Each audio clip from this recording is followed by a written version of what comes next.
After 4 days working with Anuradha and her team at Mighty Nepal, I have lots of questions.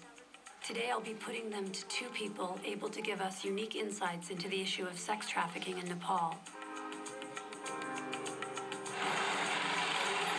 The first is one of the most powerful people in the country, Nepal's Prime Minister. The second, a convicted sex trafficker sentenced to 12 years in prison. But even before we can reach the Prime Minister's office, our scheduled jailhouse interview hits trouble. We hear that official permission has suddenly been withdrawn.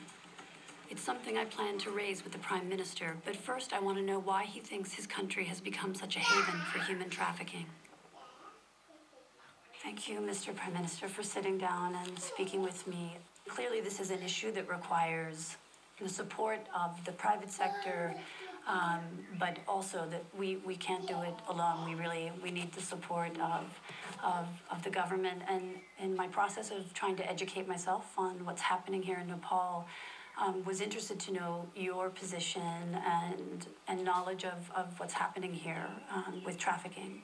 Actually, since a long time in our society, there is patriarchal domination. That is one of the causes that women are in the unprivileged position right now. And there is dire poverty also.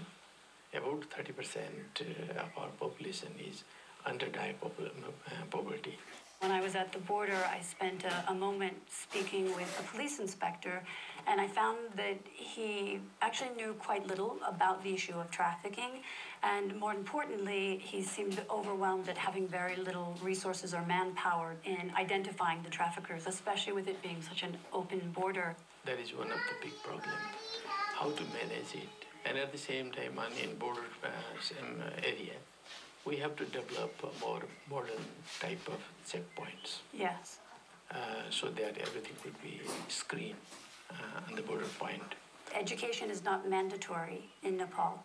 And because there is clearly a gender discrimination, that if a family, poor, has 2 boys, 3 girls, and limited funds, they will send the boys to school and leaving the girls in a very vulnerable position. And I think that if education became mandatory, it could also reduce the risk.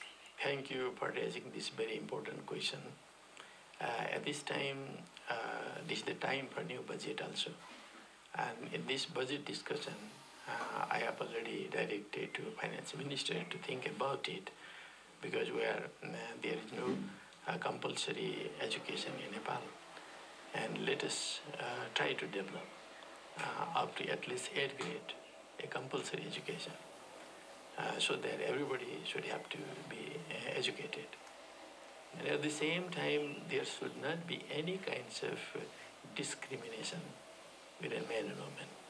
Particularly the women and girls should be given more concession.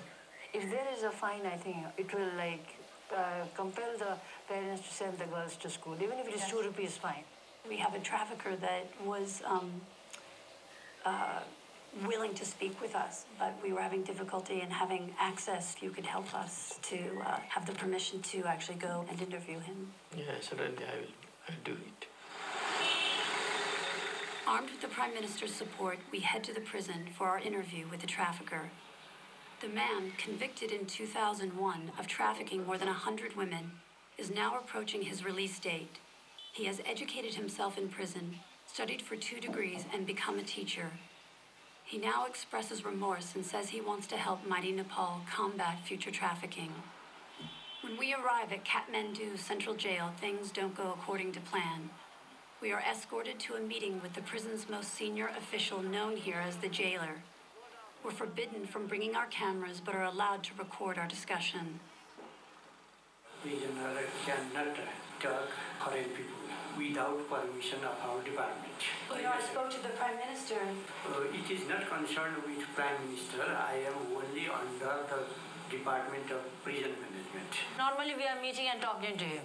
My lawyers come to talk to him, I come to talk to him. So what's so... But today, so tell me what's so special about today? Today already informed my Director General.